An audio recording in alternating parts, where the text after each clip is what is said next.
The SAPS Minister Senzo Mchunu has dismissed claims that he has lodged a complaint against KwaZulu-Natal Police Commissioner Lieutenant General Nhlanhla Mkhwanazi following reports that suggested he had approached the Independent Police Investigative Directorate. While Mchunu has denied any involvement, IPID has confirmed it is investigating Mkhwanazi over allegations of misconduct. The investigation stems from an anonymous complaint accusing Mkhwanazi of interfering in the 2023 arrest of a senior correctional services official in Richards Bay. The chairperson of Parliament Portfolio Committee on Police, Ian Cameron, has questioned the validity of the IPID probe, describing it as lacking substance, and said for now, from an eagle-eyed point of view, there isn't enough substance.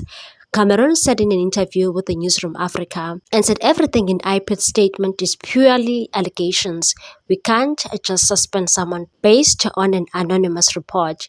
We'll have to wait and see what evidence they produce. Cameron criticized the timings of IPID's statement, saying it was unusual to publicly release details of an investigation still in its early stages, and said it's interesting that IPID would issue such a public statement while acknowledging that the probe is in its infancy.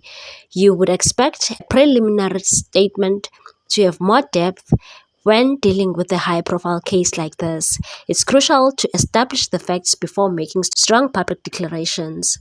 Cameron also suggested that the investigation may be politically motivated, given Mkhwanazi's recent remarks about alleged political interference in police operations, and said 2 weeks ago, Mkhwanazi made strong statements about the senior officials, instructing him not to investigate certain people. Now suddenly he's under investigation. It could be a coincidence, but in my experience with police politics, incidents like this often have deeper roots. Despite these concerns, IPID has maintained that its investigations are independent and impartial. It said IPID receives complaints and tips up from various sources, but its investigations remain objective. The probe is still in its early stages, and IPID will only engage further once the investigation is concluded.